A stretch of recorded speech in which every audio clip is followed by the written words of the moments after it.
Everyone's got that one vehicle, the one that they keep hidden away from the rest of the world. Whether it be an old muscle car or a pickup truck with no miles on it. What are you doing? Saving it for the next guy? Yeah, you.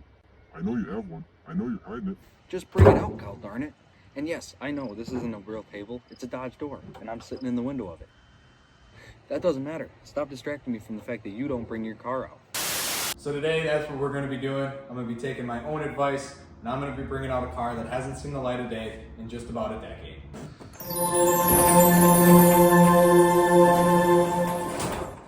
Well, that was anticlimactic. We've all seen the square body, but what's under here, that's what's special. All right, well, first things first, we got to get this behemoth out of the way, and then we'll have some access to this, and we'll get it all cleaned up.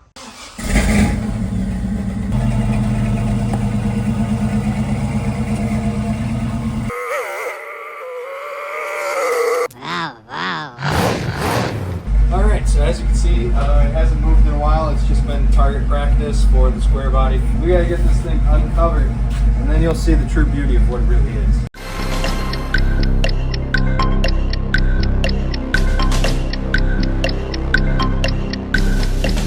You guys ready for this unveiling of this supercar?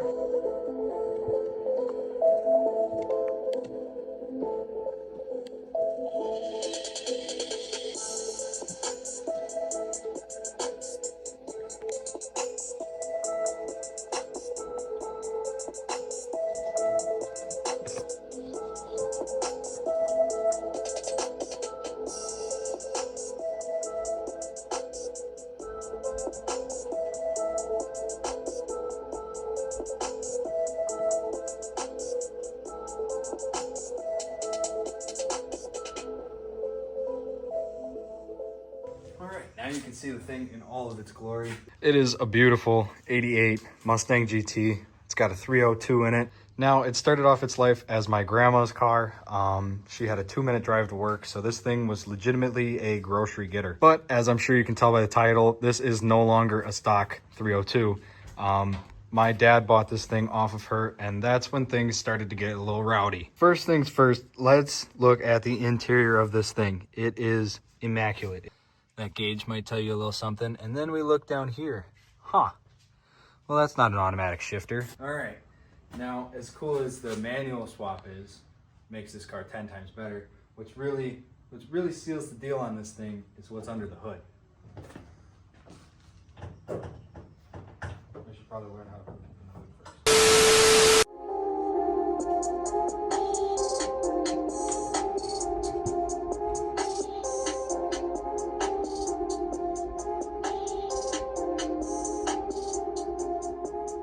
Alright, well, before we can do anything, before we even want to take it off this blocks and get it moved, we gotta see if this thing even runs.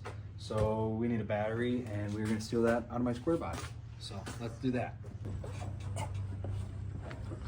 Whoever thought it was a good idea to lift this thing was an idiot.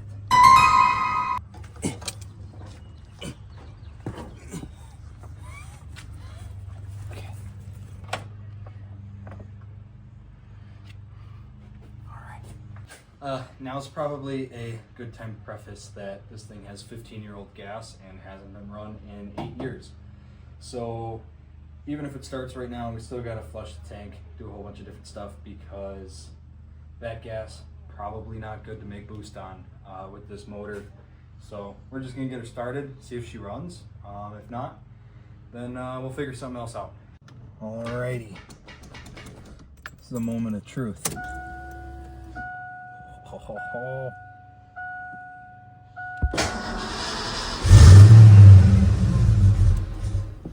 Oh. Almost first try.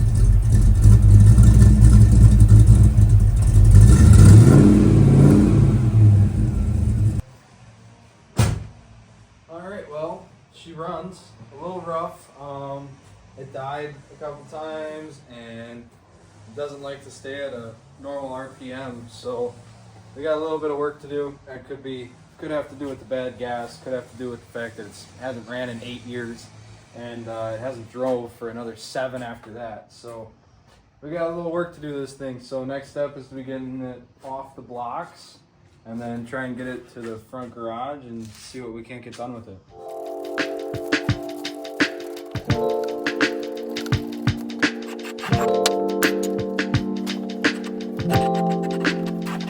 Well, as you can see, we got her to a place where it can just drive right out. You can tell the hood isn't straight, that battery isn't right, so it's actually sitting on the negative terminal, which sucks. So we're gonna have to get a different battery for it. But we're gonna get her started up and see if we can't get her to the front.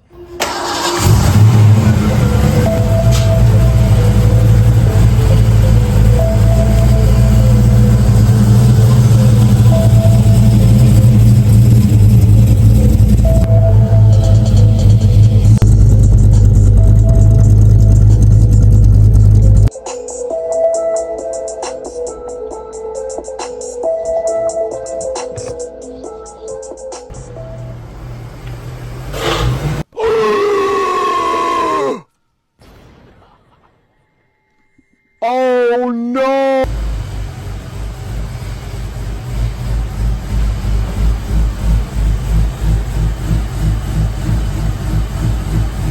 As you can see, we got her inside. Now we can really go over what's all done to this thing. So I suppose we'll start off with what everybody's interested in. This is a Paxton supercharger. Paxton is no longer in business, but this is a 3.5-inch pulley instead of a 4-inch pulley. So this thing will make anywhere from 8 to 10 pounds of boost on a nice cool day. We got the GT40 tubular intake, GT40 heads with some rocker work done. It's got a Killer Cobra cam, and then we have some blue tip injectors in there. Now, to support those injectors, it also has a frame-mounted electronic fuel pump. It's got the MSD ignition kit here, and he did not get this for the horsepower gains. He got it because it's chipped to max this motor out at 6,400 RPMs, because before he got that, he was getting it all the way up to 6,800, 7,000 RPM, which is just way too much for this stock bottom end. Now, when I first posted this thing a couple months back, a lot of people have said that the engine bay looked really clean for sitting for so long. I mean, these are 30-year-old parts, over 30-year-old parts. Basically, just some WD-40 sprayed on there, and it looks pretty good. Kept all that surface rust out of there and kept this engine bay looking nice and pretty. Now, I'm sure you master mechanics are going to be able to find something wrong with this thing. You have to remember that this was built by someone my age in the early 90s. You couldn't just watch a YouTube video and figure out how to do it. So this was all built on trial and error and in the driveway. But as long as we got it in here, we're gonna get this thing up on the lift. We'll go through the exhaust. We'll get some new oil in here, some new gas, new battery, and then we'll see if we can't get this thing back on the road. As you can see, we got her up in the air. We're gonna start draining the oil out of here, but as long as we're down here, those are some 1 5/8 Motorsport headers to a 2.5-inch exhaust, true dual, catless, with the H-pipe, and then some turbo mufflers, and this thing sounds pretty sweet. Now, as long as we're sitting here, I figure we'll talk about this car a little bit. Now, this was mostly a street race car. He raced Camaros, Firebirds, and even raced one of those Typhoons, one of those GMC Jimmy looking cars with turbo on it. And the only thing he ever lost to was another Ford GT.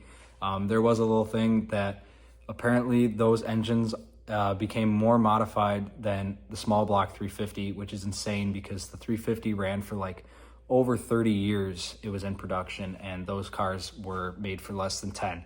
So it's kind of crazy that those are so insanely modified. But he did end up taking it to the track a couple times. He took it 3 times, and all 3 times it broke. Even with all that, he did manage to run a 12-second run, which for back then was pretty quick, at 110 miles an hour. So that is quite the run. Now, as soon as you start getting any faster than that, you were required to build a cage. And as you can see by that interior, there is nothing changed about that. It was not going to change. So that was about the end of that. And I have a feeling that has something to do with why I got parked. When you start adding horsepower to things that are not completely and totally built for it, like this thing still has a stock bottom end, then you start breaking things. You just keep finding the next weakest link. Well, as you can see, we got it pretty much wrapped up. We got a new battery, new gas, new oil in here, and then I prettied up the engine bay a little bit so she's looking nice and shiny. Now there's only one more thing that we need to do to this thing before we can get it out on the road, and that's give it a wash, because it needs one. Real bad.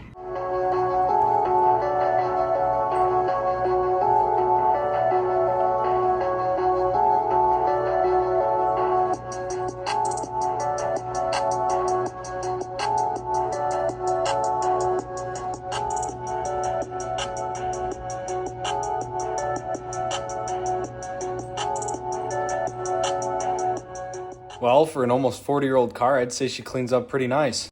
And that means it is now officially time for this thing to hit the streets and see what it's really made of.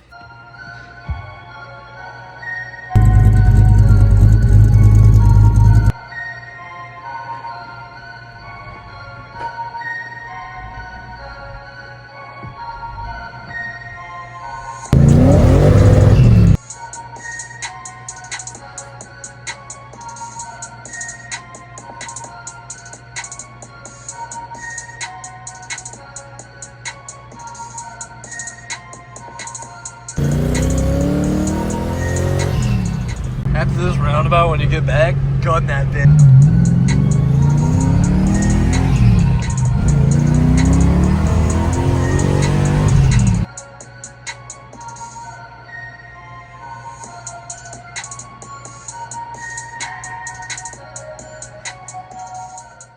Like, it'd be dope if you could do it in one continuous but I kind of like the boom.